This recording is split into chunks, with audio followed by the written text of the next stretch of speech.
السلام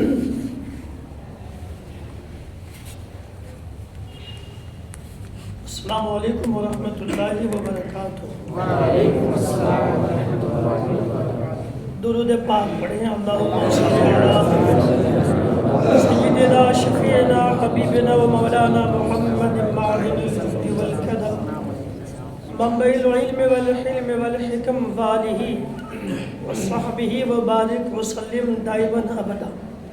قرآن کریم 16واں پارہ سورہ طٰہٰ رکوع 15 آیت نمبر 115 کا ایک حصہ ہے۔ اللہ کا فرمان ہے وَقُلْ رَبِّ زِدْنِی عِلْمًا، یعنی اور آپ دعا کریں اے میرے رب مجھ کو علم زیادہ عطا فرما۔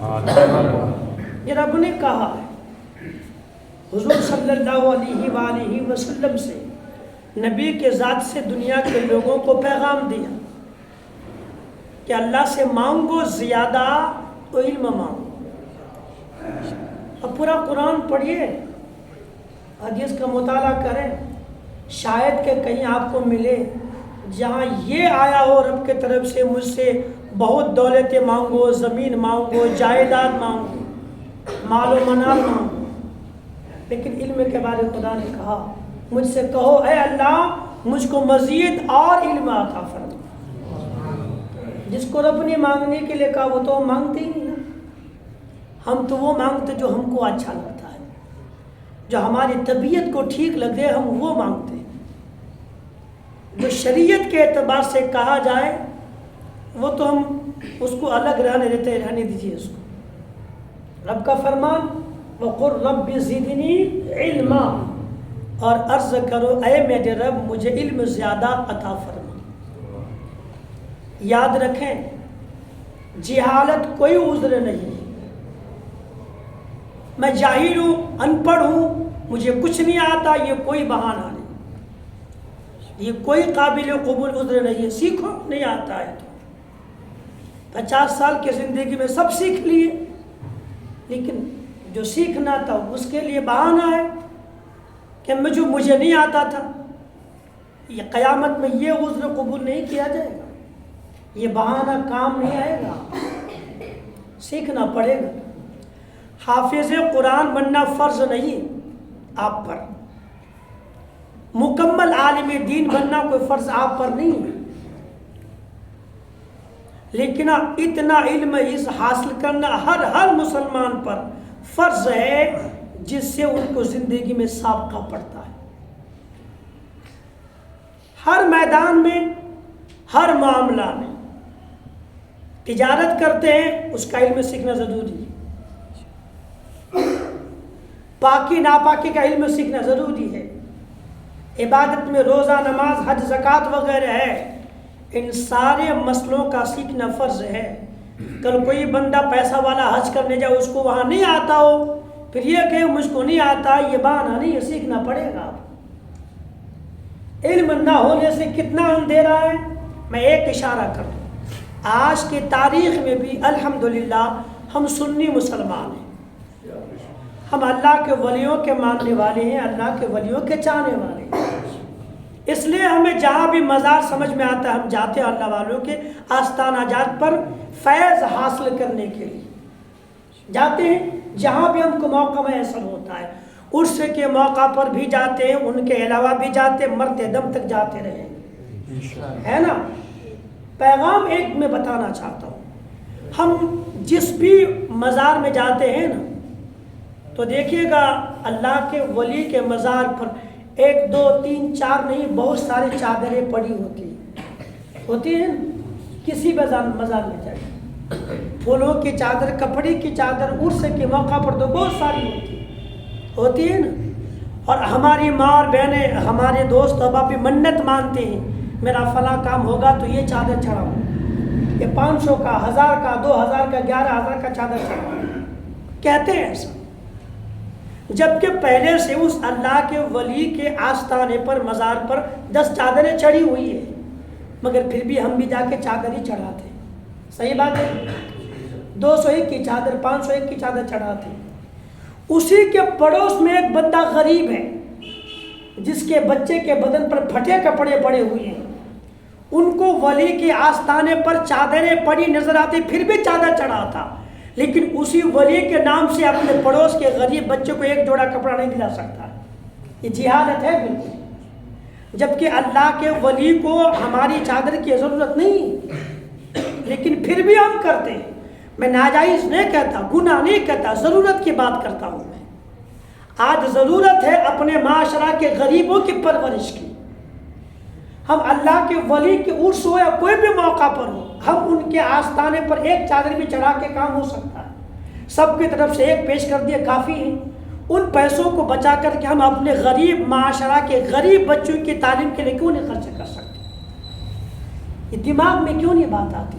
یہ مت سمجھے گا یہ مجھ سب دیوبندی ہو گیا، یہ پبلک تو یہ کہتی ہے وہی امام صاحب وہابی ہو گئے، یعنی جن کو کچھ نہیں آتا وہی سنی ہے، اور جو راستہ دکھائے جو جانتا ہے وہ وہابی ہو جاتا ہے۔ یہ سوچ ہے پبلک کی، نہ چینج کرے، مائنڈ چینج کرے، آپ چینج کرے۔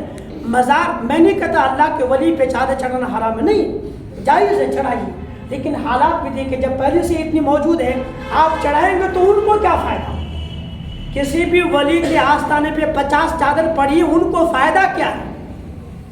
آپ انہی کے نام سے غریب بچے کو پیسہ دے کر کے ان کا پیٹ بھر کے ان کو کپڑا پہنا کے کیا وہ ثواب اللہ کے ولی کو نہیں پیش کر سکتے؟ ثواب بھی تو پہنچانا ہوتا ہے نا، قرآن پڑھ کے دیجئے، نیاز کرا کے دیجئے، یا انہی کے نام سے کسی غریب کو کچھ پیسے دے کر کے وہ ثواب اللہ کے ولی کے آستانے میں بھیجیے۔ کیوں نہیں ہوتا یہ؟ اس لیے کہ علم نہیں ہے نا، وہاں دماغ جاتا ہی نہیں۔ ہم رسموں کے پیچھے پڑے ہیں، بس صاحب برس سے رسم چلتا ہے، ہم اسی پہ عمل کریں۔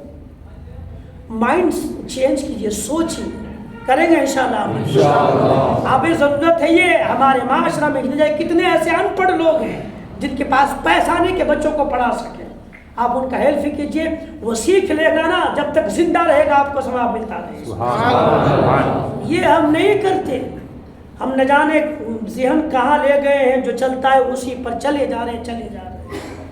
کیوں ہوتا ہے؟ علم نہ ہونے کی وجہ سے۔ علم ہوتا تو سمجھ ہوتی، بوجھ ہوتی، سوچ اچھی ہوتی، اونچی ہوتی، بلند ہوتی، پر علم نہیں ہوگا تو سوچ بھی اونچی نہیں ہوگی۔ اس لیے علم سیکھیے، علم حاصل کیجئے، تاکہ ذہن کھلے اور سمجھ میں آئے صحیح کیا ہے، غلط کیا ہے، چلنا کدھر ہے، ہم جا کہاں رہے ہیں، ہمیں کہاں بیٹھنا کہاں نہیں بیٹھنا، یہ سوچ تب ہوگی جب ہمارے پاس علم ہوگا۔ علم نہیں ہوگا تو یہ سوچ نہیں ہوگی۔ اللہ کریم اپنے محبوب کے صدقے میں ہمارے معاشرہ کے ہر فردوں کو علم دین سیکھنے کی سعادت عطا فرمائے۔ آمین۔ اپنے بچوں کو پڑھائیے گا۔ مجھے ایک بات یاد آئی، یہ بات کا نا اب اچانک ذہن میں بات آئی۔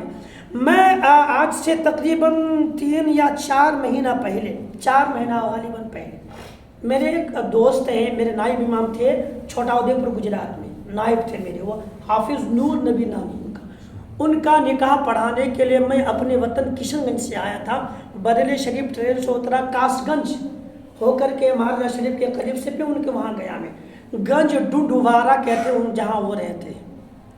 تو میں جب بریلی شریف سے بدایوں آیا، نام سنے بدایوں شریف، یو پی میں ایک شہر ہے جہاں اللہ کے ولی کے آستانہ جات موجود ہیں، وہاں حاضری دی میں نے۔ اس کے بعد وہاں بس میں بیٹھا کاس گنج آنے کے لیے، جس سیٹ پہ میں بیٹھا بس میں نا میرے بازو میں ایک لڑکا بیٹھا تھا جو غالباً دلی سے پڑھ کر کے اپنا گھر جا رہا تھا، وہ کالج کا طالب علم تھا، میرے بازو میں بیٹھا۔ چلا وہ تھوڑی گفتگو شروع ہوئی، ہوتے ہوتے ایک ندی، گنگا ندی پار ہونے لگے۔ گنگا ندی یا کوئی ندی تھی، بڑی ندی تھی، تو بس میں جو دیگر بوڑھے لوگ تھے انہوں نے پیسہ نکال کے ندی میں پھینکنا شروع کیا، سکہ۔ آپ نے کبھی دیکھا ہو، سنا؟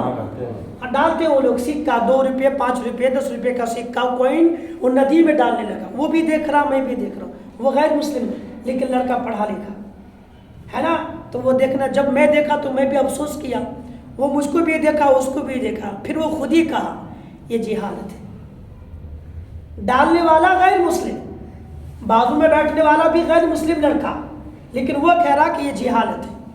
اگر یہ پڑھے لکھے ہوتے تو پیسہ پھینکنے کے بجائے کسی غریب کو دیتے۔ اس نے کہا ندی میں پھینک دیا، پیسہ ختم ہو گیا نا، ندی کو فائدہ کیا، اس کو کیا ملے گا، یا جو چلا گیا اس نے کہا یہی پیسہ بچا کہ کسی غریب کو دے دیتا تو کم سے کم ناشتہ کر لیتا وہ. کہ پڑھے لکھے ہوتے تو یہ نہ کہتے. یہ ہے پڑھا لکھا.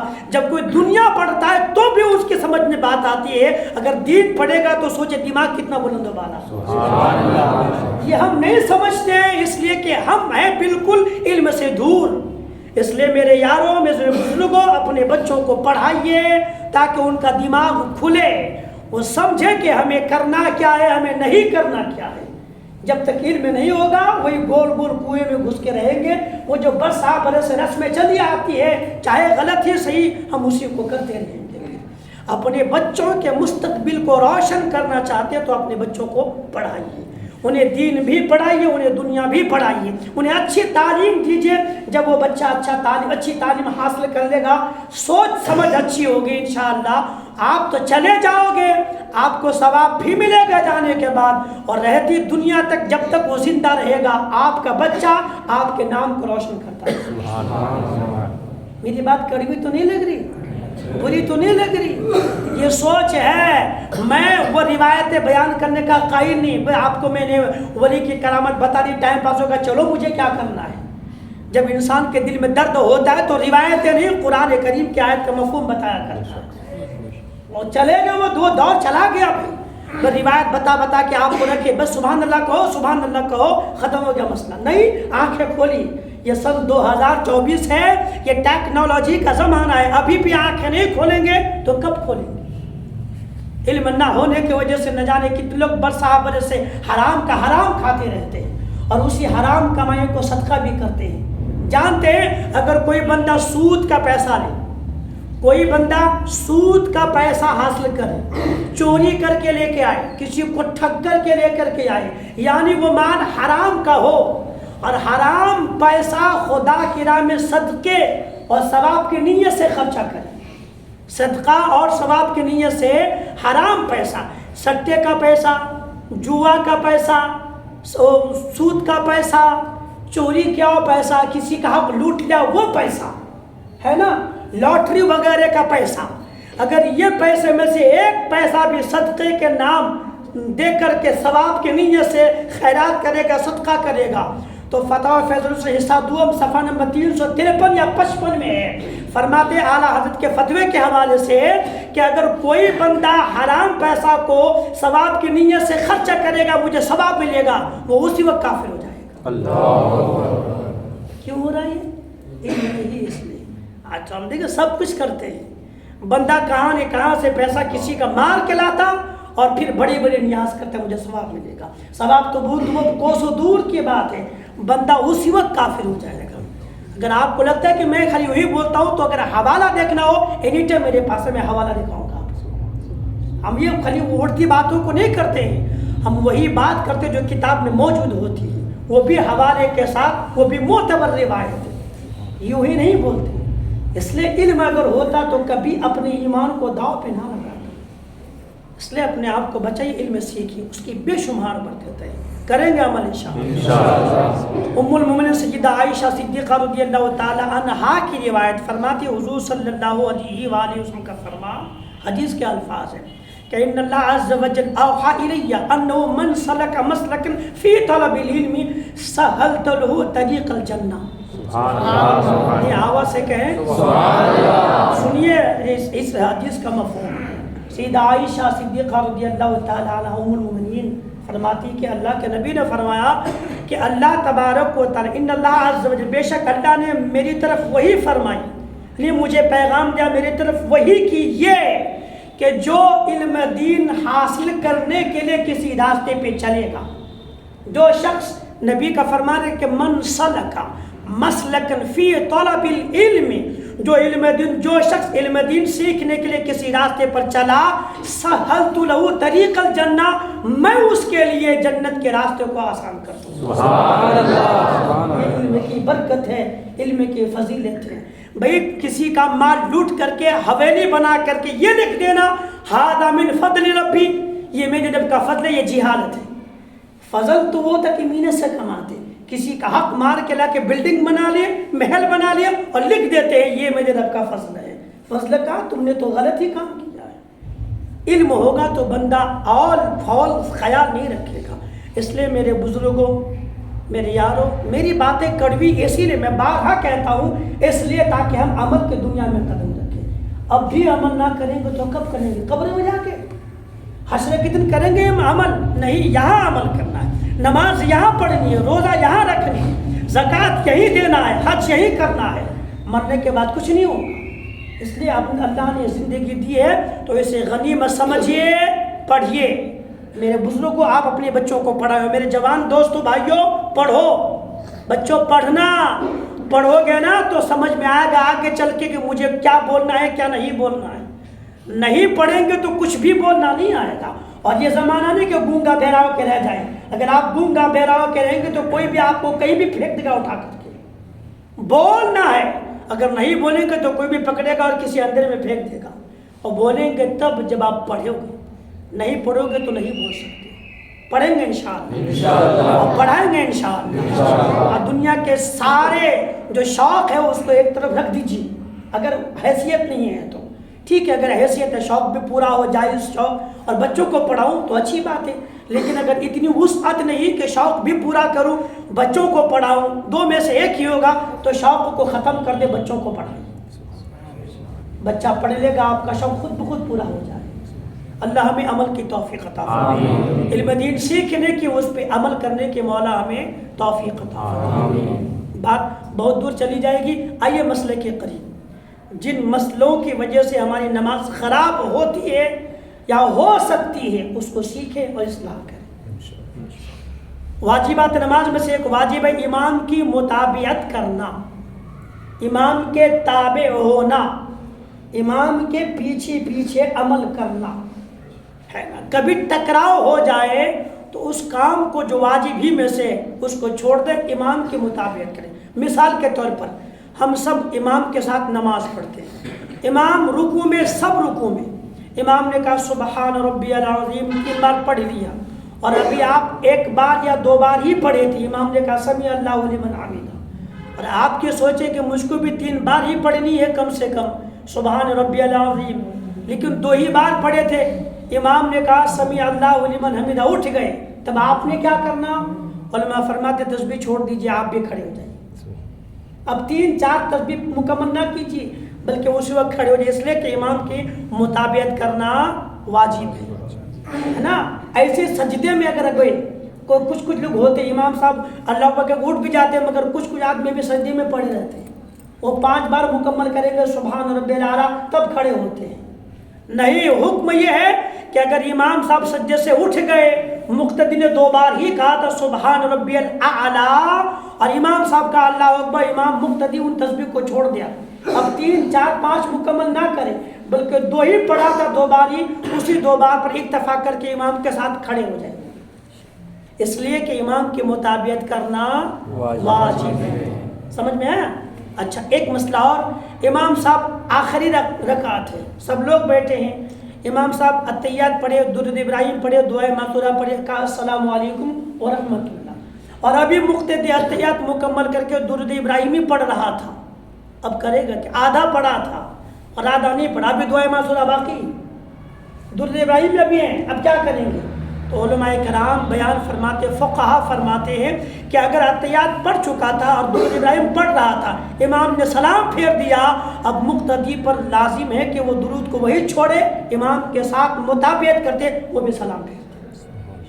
یہ ہے امام کی اہمیت. علم ہوگا تو سمجھے گا، علم نہ ہوگا تو نہیں سمجھے گا. بہت لوگ سوچیں کہ چلو میں مکمل کر دوں سب، اس کے بعد سلام پھیروں گا، چاہے امام دعا مانگ لے. نہ، امام کی مطابقت کرنی واجب ہے. سمجھ میں ہے نا؟ اب ایک مسئلہ اور ملاحظہ فرما لیں. میں نے 2-3 دن کہا کہ فرض اور واجب اور سنت مؤکدہ کا تشہد میں حکم ایک ہے. اتحیات میں بیٹھے، وہ بھی دوسری رکعت کی، دوسری رکعت 4 رکعت والی سنت مؤکدہ ہے یا پھر 3 رکعت والی فرض ہے، واجب ہے، یا 4 رکعت والی فرض نماز ہے. فرض، واجب، سنت مؤکدہ کی دوسری رکعت میں بیٹھے اتحیات میں، ہے نا. آپ اکیلے ہو یا جماعت کے ساتھ ہو، صرف اتحیات مکمل پڑھنی ہے. اشہد ان لا الہ، اچھا میں ایک چیز یہاں دکھا دیتا ہوں. لوگوں کو علم نہ ہونے کی وجہ سے پتہ بھی نہیں چلتا کہ عمل کہاں کرنا. عطیات پڑھتے ہیں نا لوگ، یوں بھی کرتے ہیں نا اور پھر یوں کرتے ہیں، ہے نا، ہاتھ کو ایسا کرتے ہیں پھر ہاتھ کھول دیتے ہیں. جن بیچاروں کو عطیات یاد ہی نہیں، وہ پتہ نہیں کب انگلی اٹھا دے کب نہیں اٹھاتے کب بٹھا دے، انہیں کیا پتہ چلے. بہت لوگ ایسے بیچارے لوگ جنہوں نے سیکھا نہیں، عمر ہو گئے 70 سال کی، اب اللہ اللہ کرنے آتے ہیں، تو ہم نے دیکھا ہے کہ انہوں نے لاسٹ میں دکھ رہا ہے نا، انہوں نے ایسا کیا، انگلی اٹھائی، السلام علیکم، جبکہ انگلی اٹھانے کے بہت دیر کے بعد سلام پھیرنے کا کام ہوتا ہے، مگر ان کو پتہ نہیں، انگلی اٹھا دی، یوں کر کے بٹھا دی، پھر السلام علیکم ورحمۃ اللہ، السلام علیکم ورحمۃ اللہ. ان سے پوچھے سلام اتنی لی پھیر دیے، پڑھے کیا؟ وہ بیچارے کو پتہ ہی نہیں. تو خیر وہ تو جیسے تیسے بھی اللہ اللہ کرتے ہیں، خدا ان کو اللہ اللہ ہی کی توفیق عطا فرمائے. کم سے کم اس بہانے خدا کو یاد تو کرتے. اب اس عمر میں نہیں ہے کہ کچھ سیکھ سکیں، لیکن آپ تو سیکھ سکتے ہیں نا. کب اٹھائیں؟ سنیں میں پڑھتا ہوں، میری طرف دیکھیں. عطیات نیند تو نہیں لگ رہی نا؟ کہتے سبحان اللہ، آواز سے کہے سبحان اللہ. سنیے، التحیات للہ والصلوات والطیبات السلام علیک ایھا النبی ورحمۃ اللہ وبرکاتہ السلام علینا وعلی عباد اللہ الصالحین. یہاں پہنچے اشہد، پہنچے اشہد، مٹھی باندھ لیجیے، کر لیجیے آپ بھی اشہد، مٹھی باندھ لیجیے اشہد، سبھی لوگ کریں اشہد. الف کے بعد نون ہے، اس کو چننا، آگے لام ہے، لام پہ تشدید اگر ہے تو لا الہ الا اللہ. جب کلمہ پڑھتے ہیں نا اشہد ان لا الہ الا اللہ، تو اشہد میں مٹھی باندھ لیں، اللہ لا پہ انگلی کو اٹھا دیں، اور الہ کے بعد الا اللہ آئے گا، الا اس وقت مٹھی کھول دیں. اس کا مطلب جانتے کیا ہوتا ہے؟ اب سن لیجیے، میں آپ کو بتا دیتا ہوں. یہ اشہد، میں گواہی دیتا ہوں اللہ کہ نہیں ہے الہ معبود. زبان سے بندہ انکار کرتا کہ کوئی معبود نہیں، کسی کی عبادت نہیں، کسی کی عبادت نہیں، کوئی پوجنے کے لائق نہیں، لا الہ کوئی معبود نہیں ہے. تو اس انگلی کھڑی کرتے ہیں، انگلی کہہ کے انگلی کھڑی کر کے گویا یہ بتانا چاہتے ہیں زبان جو کہتی ہے اے زبان سب کا انکار مت کر، ایک ہے عبادت کے لائق. یہ انگلی اٹھانے کا مطلب یہ ہے کہ زبان سے بندہ انکار کرے اور انگلی سے اشارہ کر کے بتانی ایک ہے، اور ساری دنیا کو جس نے پیدا کیا وہ بھی کیا بولے؟ ہاں، ساری دنیا کے مخلوق کے خالق معبود ایک ہی ہے جس کی عبادت کی جاتی ہے نا. معبود 50 نہیں، 3 نہیں، 30 کروڑ نہیں، 3 کوٹی نہیں، ایک ہی ہے، اور وہ کون ہے؟ الا اللہ، اللہ ہے. کون ہے؟ یعنی اللہ کے سوا کوئی معبود نہیں. یہ جو مٹی کے بت بنا کے، پتھر کے بن مورتیاں بنا کر کے، پہاڑوں کو، پیڑوں کو، ندیوں کو، نالوں کو، درختوں کو، نہ جانے کس کس کو پوجتے ہیں، عقل چل گئی ہے، دماغ ختم ہو گیا ہے، اس لیے مخلوق کی عبادت کرتے ہیں. قرآن پڑھیے، اللہ نے کہا قل مصطفیٰ کہہ دیجئے اللہ ایک ہے، اللہ الصمد، اللہ بے نیاز ہے. قل هو اللہ احد، کہتی وہ اللہ ایک ہے، جس نے تم سب کو پیدا کیا وہ صرف اللہ تبارک و تعالیٰ ہے. ایک ہی معبود ہے، اس نے پیڑ کو بنایا، مخلوق ہو کر کے مخلوق کی عبادت کرتی ہے، جبکہ مخلوق کو صرف خالق کی عبادت کرنی چاہیے. تو اس وقت جو انگلی اٹھاتے ہیں نا اشہدو پہ مٹھی باندھ کے اشہدو اللہ الہ الا اللہ، تو اس کی انگلی اٹھانے کا مطلب یہ ہے کہ زبان سے انکار صحیح، مگر انگلی اٹھا کے بتاتے کہ نہیں ایک معبود ہے. اور جب زبان کہتی الا اللہ، انگلی کا کام ختم ہو جاتا ہے، اس لیے انگلی گرا دیتے ہیں. یہ مطلب ہوتا ہے انگلی اٹھانے کا. لیکن اب عوام میں سے کن کو پتا تھا؟ وہ تو بس اٹھاتے تھے، بٹھاتے تھے، اس لیے بیچاروں کو پتہ نہیں چلتا. ابھی تک کوئی ایسا علی بھی کیا ہے، بتایا ہی نہیں ہمیں آج تک. تو کہاں سے سیکھے آپ نے رکھا ہی نہیں. تو اب آئے، آپ تو بتا رہا تو سیکھ بھی رہے ہیں. تنخواہ دیجیے. اچھا دیکھیں، میں نے 2-3 جگہ اور بھی رہا ہوں اپنی لائف میں کئی جگہ تقریریں کر چکا ہوں. میں ہمیشہ کہتا ہوں بھئی اپنی مسجد میں امام اچھا رکھیں، بھلے تنخواہ اچھی دینی پڑے. آپ 12,000 کا امام لاؤ گے تو وہی آئے گا نا. اب میں بات کہے تو میں تھوڑی بڑھا دیتا ہوں تاکہ ہم کو بس محسوس ہو کہ ہم لوگ کون سی دنیا میں. آدمی اسکول بناتا ہے تو اچھا ٹیچر لے کے آتا ہے, صحیح بات ہے. آدمی دواخانہ کھولتا ہے تو اچھا ڈاکٹر لے کے آتا ہے علاج کرنے, ہے نا. سب جگہ لوگ اچھے, اسکول میں اچھے, یہاں تک کہ بندہ اپنی دکان میں کام کرنے کا نوکر رکھتا تو اچھا رکھتا ہے. سستی کاہلی نہیں, پھرتی ہونی چاہیے تاکہ کام کرے. لیکن جب بات آتی ہے مدرسے اور مسجد کی نا, امام صاحب یہ 15,000 کا نہیں 10,000 کا مل جائے, صرف نماز تو پڑھانی, یہ ہوتا ہے. صرف نماز تو پڑھانی ہے اور کچھ تھوڑی کرنا ہے. اس لیے 10 دے دو, پھر وہ آتے ہیں 10 والے. اب وہ دیکھتے ہیں کہ 10 میں تو کچھ ہوتا نہیں, بال بچے والا انسان ہے. 10 میں کیا ہوگا, یہ دنیا سب جانتی ہے اور آپ بھی جانتے ہیں. آج کے تاریخ میں 10,000 12,000 سے کچھ نہیں ہوتا. پھر وہ کیا کرتا ہے, یہ نہیں کرتا, نماز پڑھائے بھاگے ٹیوشن پڑھانے چلے, سورہ بقرہ پڑھنے چلے, دکان میں تلاوت کرنے چلے. آپ تنخواہ نہیں دو کہ تو اپنے بچوں کی پرورش کہاں سے کرے گا. اس لیے وہ فوراً کمرے میں جاتا ہے, جو بھی کھانا پینا کھا چلا, کسی کے گھر ٹیوشن پڑھانے, کہیں سورہ بقرہ پڑھنے کے لیے, کہیں اور کرنے کے لیے. آپ تنخواہ نہیں دیتے, اپنے بچوں کے پرورش کی فکر ہوتی ہے. وہ ٹائم آپ کو نہ دے کر کے کہیں ٹائم دے کر کے 4 پیسہ لاتا تاکہ بچوں کی پرورش ہو جائے. اگر آپ خود ہی امام کو 25,000 روپے تنخواہ دو اور یہ کہو امام صاحب آپ کو سورہ بقرہ نہیں پڑھنی ہے, ہم آپ کو 30,000 دیں گے, جو ٹائم آپ سورہ بقرہ پڑھنے میں لگاتے ہیں, ٹیوشن پڑھانے میں لگاتے ہیں, وہ آپ یہاں لگائیے. آپ ہم سے 30,000 روپیہ لیجئے, لیکن ہم کو علم سکھائیے. کوئی کہتا ہے امام کیسا بھی چلے پر ٹیچر اچھا ہونا چاہیے. امام کیسا بھی چلے مگر ڈاکٹر اچھا ہونا چاہیے. امام کیسا بھی آفس میں کام کرنے والا اچھا ہونا چاہیے. جو سب سے عالیشان دنیا کی جگہ مسجد ہے, جو سب سے بڑی عبادت نماز ہے, اس کی ادائیگی کے لیے امام کیسا بھی چلے, کیسا بھی قرآن پڑھے, کچھ بھی آتا ہو, بس اٹھک بیٹھک کرا دے کافی. تو یہی حال ہوگا. اس لیے جب بھی امام رکھیں تنخواہ 30 دینی پڑے, امام اچھا لے کر کے آئیے اور ان سے کہے حضرت ہم آپ کو 30,000 دیتے ہیں, آپ کہیں نہیں جائیں گے ٹیوشن پڑھانے کے لیے. جو ٹائم آپ اوروں کو دیتے ہیں وہ مسجد میں ہم کو دے, ہم کو علم سکھائیں.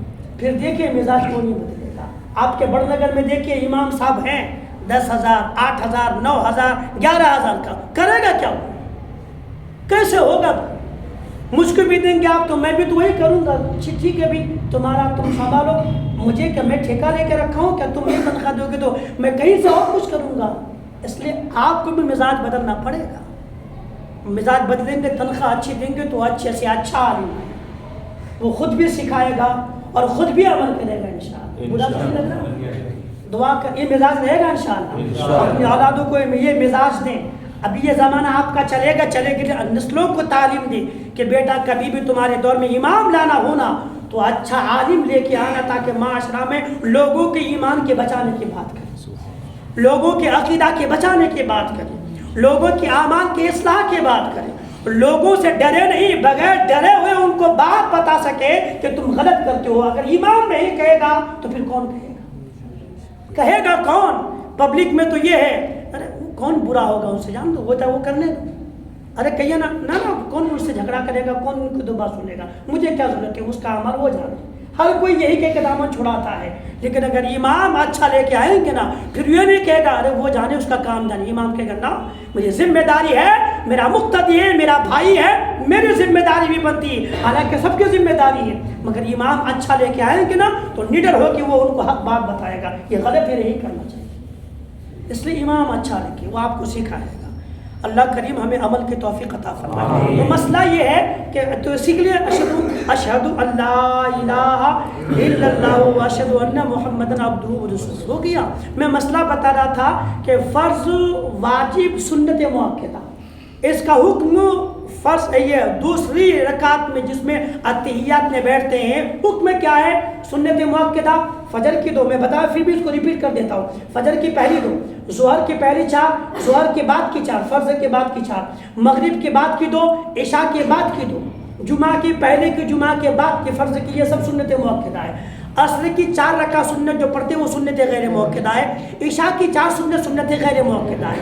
سنت غیر مؤکدہ اور نفل نماز چاہے 2 رکعت کی نیت سے پڑھے کہ 4 رکعت کی نیت سے پڑھے, نفلی نماز اگر آپ پڑھتے ہیں اس کا حکم الگ ہے. سنت مؤکدہ واجب فرض کا حکم یہ ہے کہ اگر 2 رکعت میں آپ بیٹھیں اور 3 4 رکعت والی ہے تو دوسری رکعت میں بیٹھ کے صرف اتحیات پڑھے, کھڑے ہو جائیں. باقی 2 رکعت مکمل کر کے نماز پوری کر دیں. لیکن اگر سنت غیر مؤکدہ ہے جیسے عصر اور عشاء کی، اس میں کیا ہے 2 رکعت میں بیٹھے اتحیات پوری پڑھے یا درود ابراہیم بھی پڑھے. سنت غیر مؤکدہ میں درود ابراہیم بھی پڑھے، دعائے معصورہ بھی پڑھے، اس کے بعد پھر کھڑے ہو جائیں. جب تیسری رکعت آپ شروع کر دو پھر ثنا پڑھے، یہاں پہ پھر ثنا پڑھے، پھر بسم اللہ پڑھے، الحمد پڑھے، پھر بقیہ 2 رکعت کو ادا کر کے 4 رکعت مکمل کر دیں. یہ سنت غیر مؤکدہ کا حکم ہے. سنت مؤکدہ میں اگر آپ نے بھول سے بھی پڑھ دیا اللہم صلی علی محمد تو سجدہ سہو کرنا پڑے گا. غیر مؤکدہ میں نہیں ہے، نفل میں نہیں ہے. غیر مؤکدہ کا حکم الگ ہے، مؤکدہ واجب فرض کا حکم الگ ہے. دعا ہے مولا کریم سے اللہ ہم سب کو عمل کے توفیق عطا فرمائے. نماز میں ہر سورت میں بسم اللہ پڑھنا ہے؟ جی، آپ جب بھی نماز میں جو بھی پڑھیں، جہاں بھی شروع کریں، آپ پہلے بسم اللہ پڑھیں. الحمد کی صورت ختم ہوگی آمین پڑھے، اس کے بعد بسم اللہ پڑھ کے ہی صورت ملانا ہے. نیت کرنے کے پہلے؟ نیت کرنے کے پہلے بسم اللہ نہیں، ثنا کے پہلے بھی بسم اللہ نہیں. ثنا کے بعد پہلے اعوذ باللہ پڑھے، اس کے بعد بسم اللہ پڑھے، ہے نا. اب جب دوسری رکعت میں الحمد پڑھیں گے، سورت پڑھیں گے، اعوذ باللہ نہیں، اب بسم اللہ پڑھیں گے. اعوذ باللہ صرف ایک بار ہی ہے، باقی جب بھی سورت پڑھیں گے بسم اللہ پڑھ کے سورت پڑھیں گے. اچھی بات ہے، ایسے کسی کو ملے گا تو پوچھ لیجئے گا تاکہ بیچ میں سب کی اصلاح ہو جائے، سب کو پتہ چل جائے. جب دیکھو نماز میں رکوع اور سجدے کے لیے آپ اللہ اکبر بولتے ہیں تو پورا بولنے کے بعد جانا ہے یا بولنے کے ساتھ ہی رکوع سجدہ کرنا ہے؟ مقتدیوں کو، مقتدیوں کو، نماز پیچھے پڑھنے والوں کو بہتر ہے کہ امام کے بولنے کے بعد جانا چاہیے. امام نے کہا اللہ اکبر، اب مقتدی جائے. ہاں راہ کے بعد. اگر راہ سے پہلے بھی چلے گئے تو فرق نہیں پڑتا کچھ، لیکن بہتر ہے کہ اللہ اکبر کہنے کے بعد جانا چاہیے، یہی بہتر ہے. ٹھیک ہے، ایسے اللہ ہر کسی کو شوق عطا کرے. اس سے کیا ہوتا ہے کہ بات مزید کھل کر کے سامنے آتی اور جو تھوڑی بہت بھی کنفیوژن ہوتی وہ دور ہو جاتی. جی ہاں نہ صرف بسم اللہ، قرآن شریف جب بھی پڑھیں گے بسم اللہ پڑھ لیں. یہی نہیں بلکہ اگر آپ نماز کے باہر بھی صورتیں پڑھیں، قرآن پڑھیں تو بسم اللہ پڑھیں. ہر صورت کے شروع میں بسم اللہ پڑھنی ہے. اگر آپ بیچ میں سے بھی قرآن شروع کرتے تو بسم اللہ پڑھ کے شروع کرنی. بس بقیہ چیز کل پوچھ لیجیے گا. اللہ ہم سب کے عمل، ہم سب کو مولا کریم سننے سے زیادہ عمل کی توفیق عطا فرمائے. الفاتحہ.